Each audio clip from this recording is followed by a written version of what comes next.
Well, aloha. It's Friday, and it's our traditional Aloha Friday presentation. Hi, this is Jamie Barber from Jamie Barber Homes talking to you. So let's get right into it.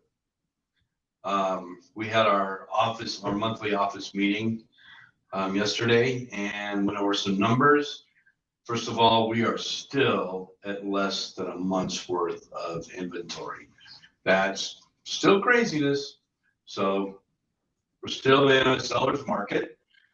Interest rates still low. So buyers, you can you can move up, still keep your payments at the same level they are now.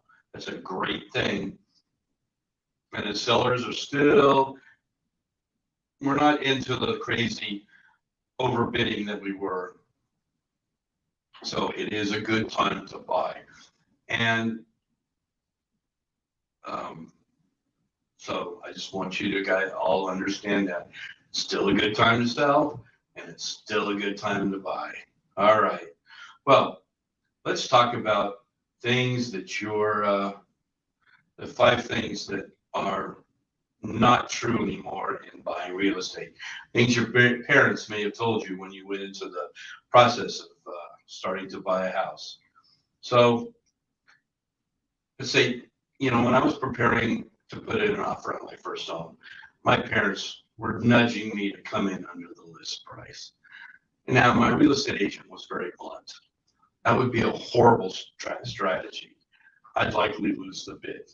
Plus, it isn't worth haggling over $5,000 to $10,000 that would be spread over a 30-year mortgage, especially since I had my heart set on the home. As it turns out, the well-intentioned real estate advice my parents relayed to me, sometimes outdated or misinformed. Let me share some of the worst and most persistent pieces of advice that family members share regarding home buying. All right. Here's bad advice number one. Don't pay the full price in your initial offer.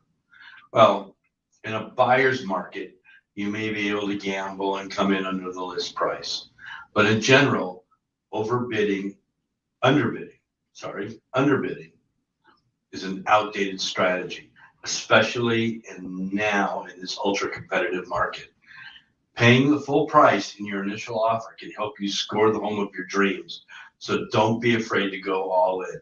Now, that was said by Beatrice DeJong, Open Door Broker Associate and Consumer Trends Expert. In fact, if there are multiple offers on a home and properties are flying off the market quickly, you may need to go a smidge over the asking. Now, that's not really happening as much anymore. So asking price is usually a pretty good place to start. Um, and typically, you can go over 1 to 3%. Now, that's according to the mortgage reports. Let's go to bad advice number 2.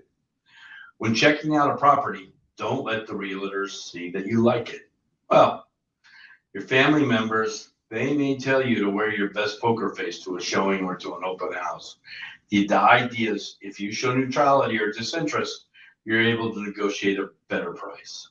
Well, however, in today's hot housing market, this tactic may deter folks who would rather sell to someone who is clearly passionate about their particular home. Remember, they're selling their home. That's sometimes a place that they've lived their life, their children were born in, they grew up in. It is important to them. After all, sellers want certainty that the buyer is motivated to close on the home as well. DeJong suggests being honest about how you feel about the space. Acknowledge what you love about it while being forthright about its forthcomings. Okay, bad advice number 3. Buy something you can see yourself living in for years. Your first home doesn't have to be your favorite home. In fact, in many markets where homes are expensive, This isn't realistic advice. But if you're in an area where the homes tend to appreciate over time, it's a good idea to start small in a starter home that you can comfortably afford. Updated over time, it gathers equity, and then you move up to your next property that suits your next life stage. Remember, as your life changes, you have children, you may need to be into a bigger home. Now let's look at bad advice number 4. Actually,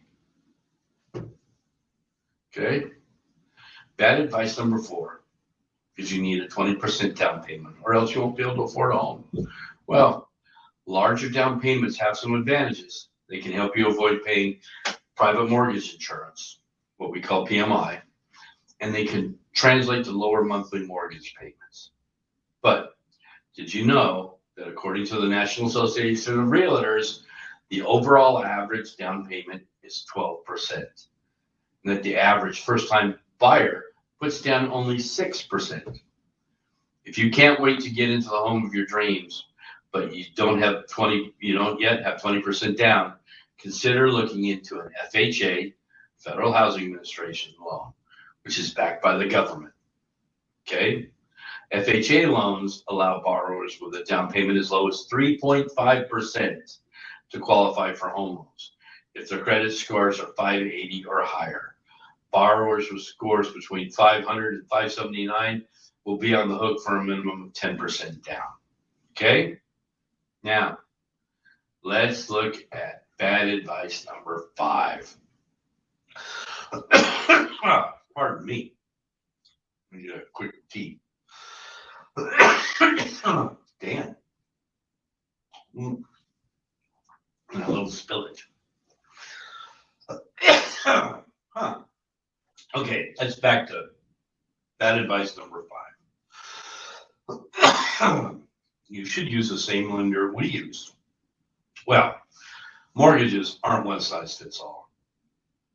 So it's always smart to shop around for your mortgage.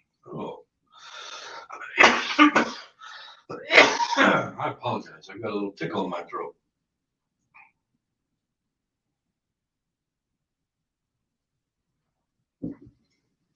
All right, where were we?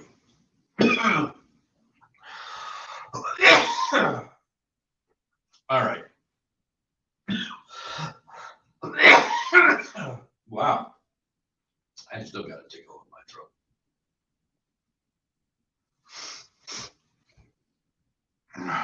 Okay, where were we?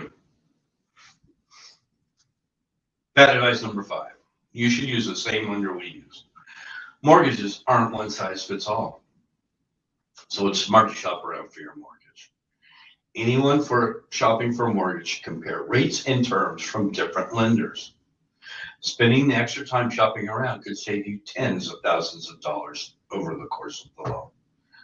Now, get quotes from a handful of lenders before you commit to a new loan.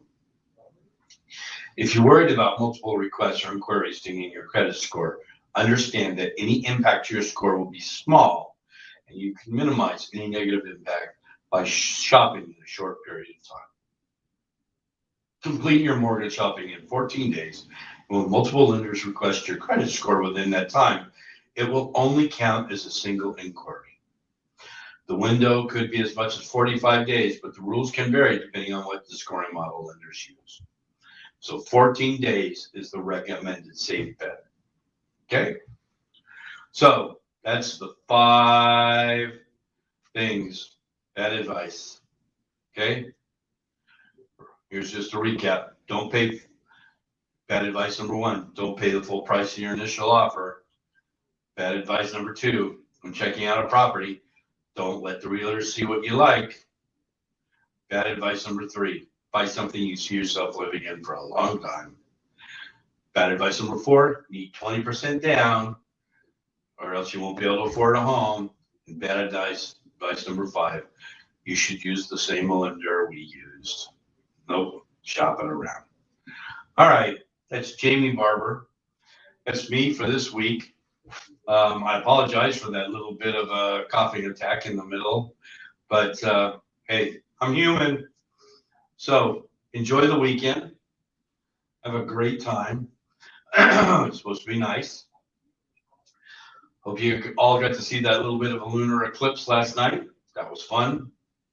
And contact me if you need anything related to real estate. This is Jamie. You can contact me at jamiebarberhomes.com. All right? Well, you have a good weekend because it's Aloha Friday.